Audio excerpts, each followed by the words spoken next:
Morning, and if I'm not mistaken, that's sunshine. It's got to be the first day I've woke. I'm moaning on again, but it's got to be the first day I've woke up and we haven't had rain.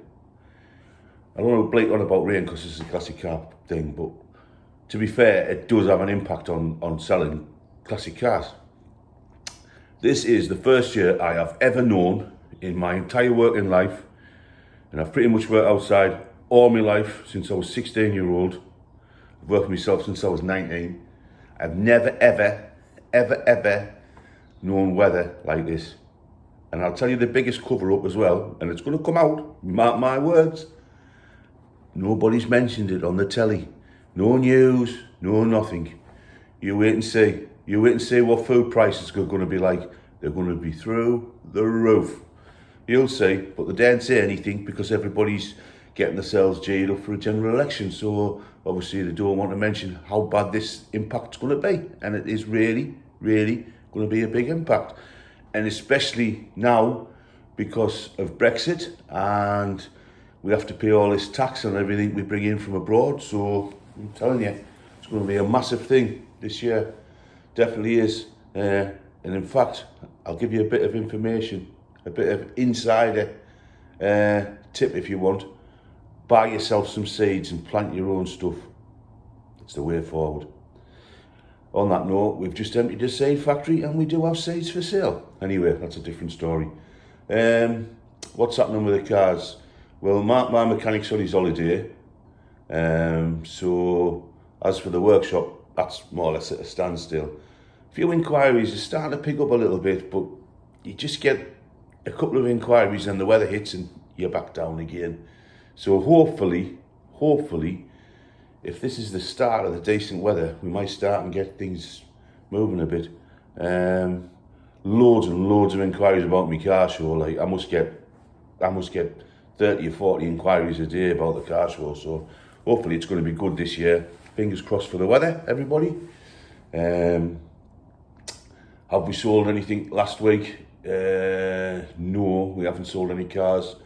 Did we buy anything last week? Yes, and I'll put a little video of that on. It's actually a double of something I've got for sales already, but it was a lot cheaper than the vehicle I have. So I thought, well, I'll have it. So I've got two. Anybody comes along and says, well, I can't afford that one, but I'll have that one. So we'll see. I'll do a little video of that later in the week when I pick it up. Got a nice little 8-hour, 9-hour round trip to do for that. So we'll go and get that. We had the Chevrolet pickup out at the weekend, driving it around. Lovely thing. Like I say, again, somebody please come and buy that truck.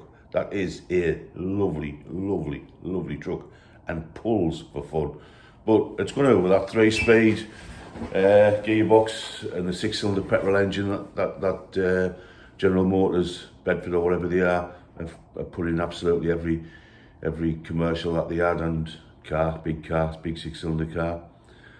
That thing, like I say, it just pulls for fun. We've swapped it round and we've brought the Bedford CA that we had in storage down to the little paint shop, and we're going to start work on that. That had a bit of damage on it.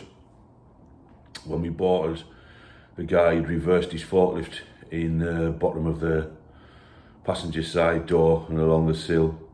He hadn't put any holes in it, but it actually looks worse than it is. So we're going to try and get a door. If we can't get a door, we'll pull it out. And the sill. Like I say, it's a shame because it's the rest of the van's, perfect, but that's what happens, I suppose. And that's where we are. So over to you. Bye-bye now. So I want to give you a quick update on what we've been doing with the veteran car, well, hopefully veteran car, in the trailer. So if you have been watching the channel and following us, you'll know we found this extraordinary car in December in an auction down in Somerset. Well, the auction wasn't at Somerset, but the car was. And there she is.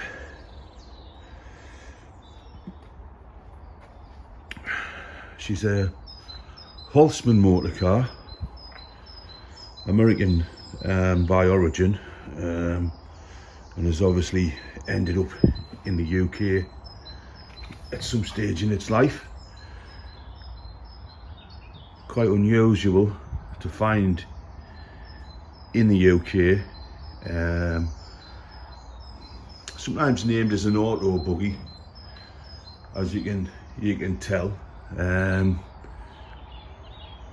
It was made by the Amish religious community, and Holtzman was probably the first Amish man to, Amish or Amish, I don't know how you pronounce it, to manufacture and sell motor vehicles. So this is probably one of the rarest auto buggies, being that we hope to get it dated as a 1904. And the wheels are shot. She's in a pretty bad state of repair, but I've seen worse and we've done worse. So basically where we are, we got the vehicle back in December. We're now in April, rope driven. What the process involves is actually trying to get the vehicle dated by the Veteran Car Club. So basically what you've got to do is gather as much information as you can on the vehicle. I'll show you in the back here. And luckily enough, to be fair, this did come with an absolute stack of information with it. So we were pretty lucky there. In fact, the guy who found the car in America actually wrote a book on it, so we'll pass that on. So how it works now is we've sent all the information to the Veteran Car Club of Great Britain, including this guy's book and all the bits and bobs we know about it, a dating certificate from the Science Museum in London, which date the car at 1904, and also a dating certificate from an association in America, which also date the car at 1904. So hopefully, fingers crossed, we'll get the car back when we take it down to get dated as a 1904. If we don't, well, we'll know a little bit more about the car, I suppose. To me, it's not the end of the world, but I would have liked it dated as a 1904 car, because as a 1904 car, you can obviously participate in events like the London to Brighton car run. And it would be a pretty unusual sight to see it there, to be fair. The workshop's not a lot happening in here. Like I say, Mark's on holiday.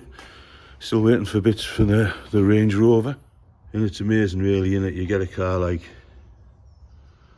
a Range Rover and there must be, there's a bit of carbon in there, isn't there? There must be thousands of these. Quite a bit of carbon build up in there, isn't there?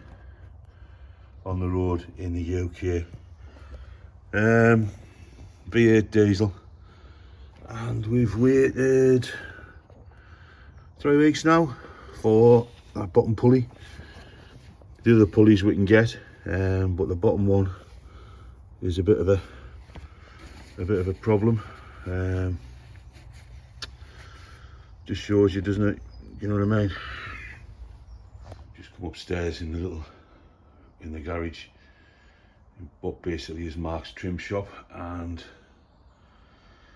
as you can see, there's a huge scale, and it is, I don't know whether you can get the gist of how big this plane is. There's a huge scale model aeroplane there, and two other really big radio control. That one's a lovely one. That, well, they're both biplanes with that one there. Don't think you can make it out. Oh, it's gorgeous. You get a bit of an idea of the scale there. Basically, what's the idea of the planes? They just address the showroom, to be fair. I always think they look good hanging from the ceiling. We bought these off an old guy. Well, he wasn't there, it was his club members. The guy passed away. We were asked to make a donation, so we did some dog charity or something, so I donated what I thought was a good donation, and we took half a dozen of these big scale models away. They've all got engines, and most of them have got the servos and stuff still in them, although I don't think we'll ever fly them. I might attempt to fly one of them in the summer, you know, with the help of Mark, who's a very keen aero modeller. Another dying hobby, sadly, really. So we might do that in the summer. But what we want to do with them is hang them in the workshop and hang them in the showroom, just as a bit of a display. You know, people come in, they look up and think, wow, you know what I mean, they look really good. And for what they cost, you couldn't make them for what we paid for them, and they're just a bit of wall art, really. So there's nothing really happening up here. We're not trimming anything at the minute. Mark's not doing any seats or anything, so pretty quiet up here. So we'll move on. And this is what I wanted to show you. This is the Bedford that we moved down the other day.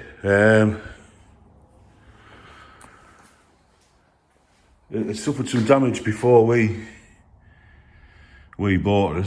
I never really showed the damage, but I'm going to show it now before we start the repair, because we'll actually do a video on repairing this. And there you can see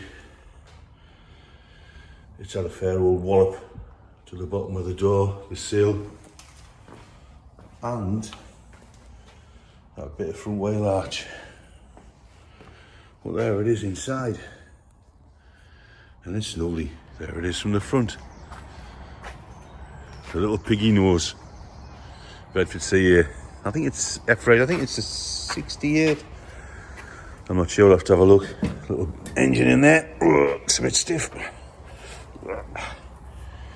It's nice and clean in there though, and it starts and runs really, really well. Now you might be wondering how it got that damage. Well, it got the damage. There's a new one there. It's a bit of a clue. It got the damage because the brake master cylinder failed. The guy was driving it around his garage and put his foot on the brakes. Foot went straight at the floor.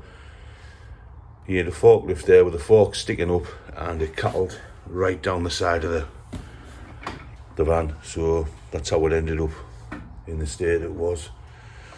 And I just think he just really wanted to get rid of it after that. Period battery charger in there, bits and bobs in the boxes. There's a plate over there which I'll describe in another video. Basically the history that we know, and this is only me spouting off. The van actually lived nearly all its life down in Norfolk on a turkey farm. And there'll be loads of people there saying, oh, Bernard Matthews. In fact, there's a big wadgy tax disc here. I'll pull them out and have a look. I've got my glasses on. 09. Wait, where's that one at? Oh, I can't see.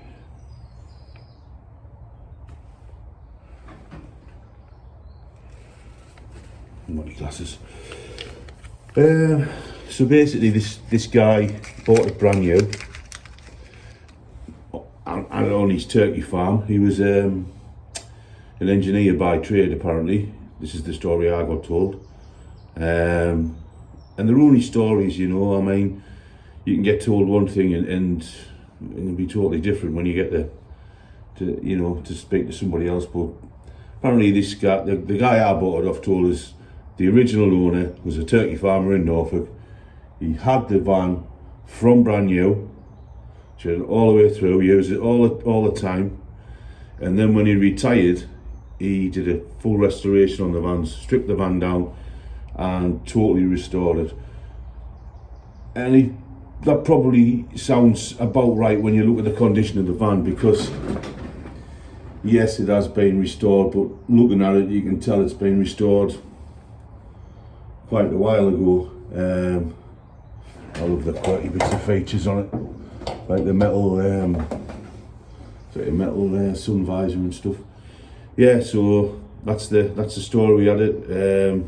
So this guy up in the northeast ended up with it, along with the Chevrolet pickup that I have for sale. So I went along and I bought the pair of them. Basically, that was last year, back end of last year, and we haven't done anything with them. We've got a lot of stuff on, so we just stuck them in storage. Now we're in April, the weather's breaking a bit, we're moving stuff around. We're going to bring this down, we're going to try and get this side fettled. So we'll do a video on that. But this little van, I will do another video on it. I love them, mate. They're a lovely little van to drive. They're 3-speed gearbox, 3 on the tree. So it's column change, loads of room in them if you're a bigger person. You're lovely and roomy to drive, nice and spacious, and plenty of power in that little engine. There's plenty of power for what it is. But a good little van, and you don't really see a lot. I mean, there was a lot of ice cream vans, Bedford CAs. I think the RAC used Bedford CAs. A lot of work van CAs, and obviously then from the CA they went to the CF, which was one of my first vehicles I ever had. The first one being a Bedford CA van, and then when I started working for myself, I got the CF pickup, and that consequently snapped in half. Later on I found why it snapped in half, because it had been a two-aft vehicle and done very badly. So there you are, that's my experiences with Bedfords. But I love them. They're great vans, great trucks, great commercials, got a lot of character, a lot of soul, easy to work on, and you don't see them. You know what I mean? You don't see them anymore. And if you know, if local authorities, councils and whatever you had any sense, they would go back to using vans like this, because how simple can you get?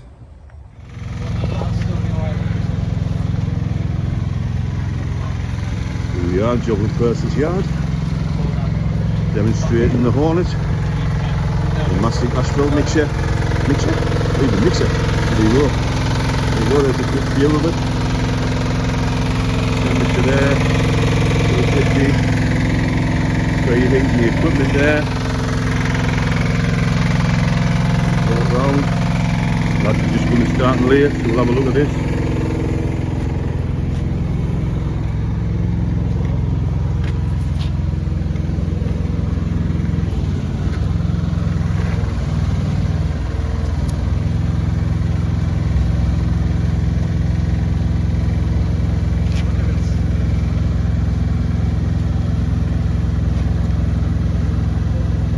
There's the book with the mastic asphalt, hot asphalt. Just going to pour it in the shoe, pull it back on the crack, and there you have it.